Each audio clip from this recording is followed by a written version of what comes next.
सभी को प्रणाम। आज हम जिस विषय पर बात करने जा रहे हैं उसको कहते हैं स्पिरिचुअल एटीट्यूड, यानी सकारात्मक रवैया होता है, एक नकारात्मक रवैया होता है और एक आध्यात्मिक रवैया होता है।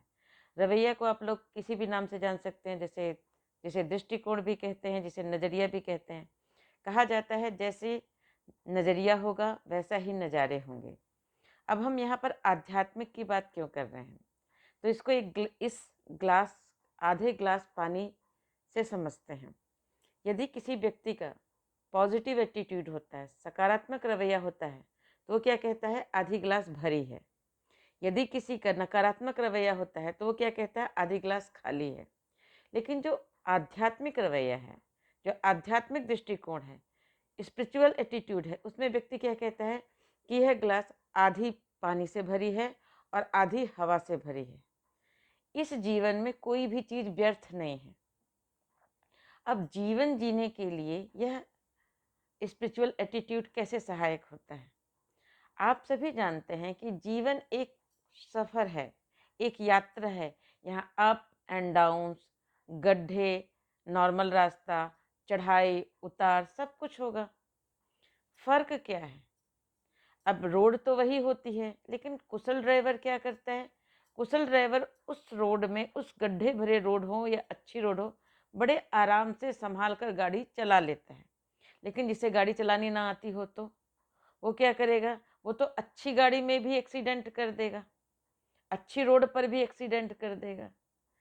तो हमें इस बात को समझने की आवश्यकता है कि कैसे हम स्पिरिचुअल एटीट्यूड को अपने जीवन में लाएं और उससे अपने जीवन को प्रबंधन कर सकें, अपने जीवन को मैनेज कर सकें।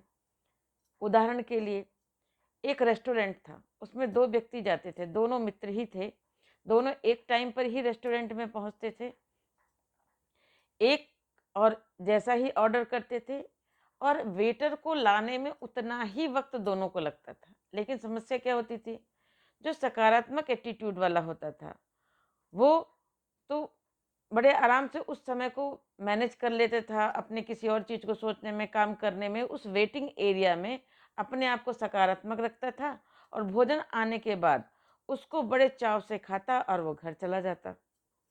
जो दूसरा मित्र आता था, वो उस वेटिंग टाइम पे वो इतनी सारी गालियाँ निकालता कि अरे ये तो, इस रेस्टोरेंट वाले तो मेरा समय ख़राब कर देते हैं, इतना इतनी गंदी सर्विस है, ये वो। और जब तक वो भोजन आता तब तक वो अपने दिमाग को इतना विषैला कर लेता कि उस भोजन को वो एंजॉय नहीं कर सकता था।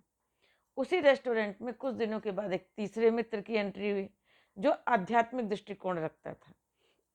तो उन दोनों मित्रों से की तरह उसको भी उतना ही इंतज़ार करना पड़ता। तो सबसे पहली चीज़ है कि जितना वो वेटिंग टाइम था, उस वेटिंग टाइम में वो भी कुछ अच्छे विचार सोचता। जब भोजन आता तो ये सोचता कि भगवान आपका कितना बड़ा धन्यवाद है कि आपने मुझे इस योग्य बनाया है कि मैं इस भोजन को खरीद सकूं, खा सकूं, और ये भोजन देने के लिए आपका धन्यवाद। मेरे को मेरा पेट आपने दिया है जो पचा सकता है, उसके लिए धन्यवाद। और सारा धन्यवाद करके भगवान को प्रणाम करके भोजन करता।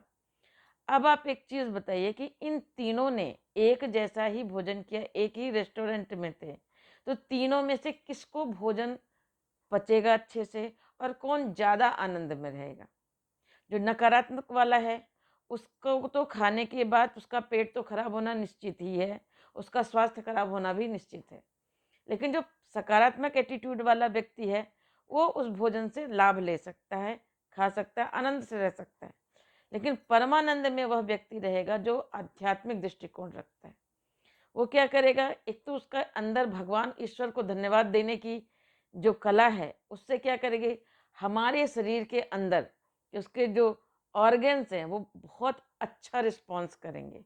भोजन वह प्रसाद समझ कर कर रहा है, क्योंकि वो भोजन करेगा तो भगवान को भोग लगा कर करेगा, और उस भोजन से उसकी ऊर्जा, उसकी प्राण ऊर्जा सबसे अधिक बनेगी।